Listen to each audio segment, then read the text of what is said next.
Друзі, привіт! У цьому відео я покажу вам і розповім, чим потрібно обов'язково підживити часник навесні, щоб допомогти йому швидко вирости і щоб він встиг наростити велику цибулину часнику. І при цьому, щоб пір'я часнику не жовтіло і він завчасно не висихав. Це перше підживлення часнику.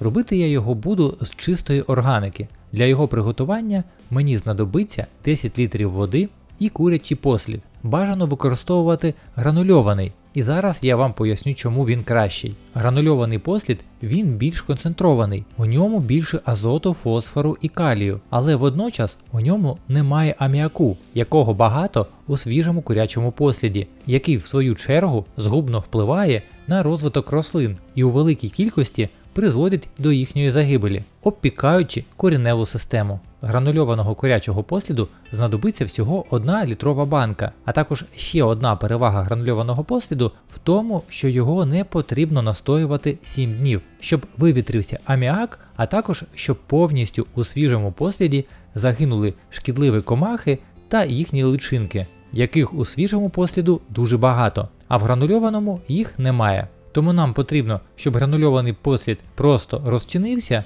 на це знадобиться всього лише кілька годин, і вже можна приступати до підживлення. Що я власне зараз і буду робити. Коли гранули повністю розчинилися, підгодівля буде темно-коричневого кольору, але на дні буде осад, тому під час внесення потрібно гарненько збовтнути весь осад, і тепер нам знадобиться всього лише половина літрової банки цього концентрату на 10 літрів води.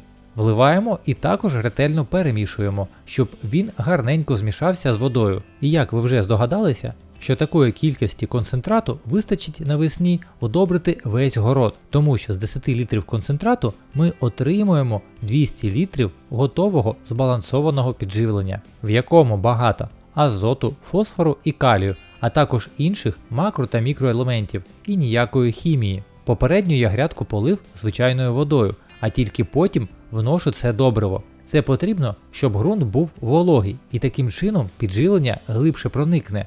А для часнику це важливо, тому що його коренева система знаходиться на глибині 10 см під землею. Це та глибина, на яку садять озимий часник. А зберігатися цей концентрат може близько тижня після приготування. Тільки потрібно щільно накрити його кришкою і прибрати від сонця. Але якщо у вас немає можливості придбати курячий гранульований послід, але зато у вас є кури і є свіжий послід, то тоді готуємо таким способом. Беремо 10-літрове відро і на 1/3 наповнюємо свіжим курячим послідом. Заливаємо водою, доводячи об'єм до 10 літрів, і настоюємо 7 днів, щоб там загинули всі шкідники і їхні личинки, які ви можете занести собі в город. Так само за цей час пройде процес бродіння і випарується аміак. Ось тоді і можна буде застосовувати дане підживлення. А пропорції внесення такі ж самі. Половину літрової банки концентрату розчиняємо у 10 літрах води. Якщо інформація з цього відео була вам корисна, то обов'язково поставте лайк,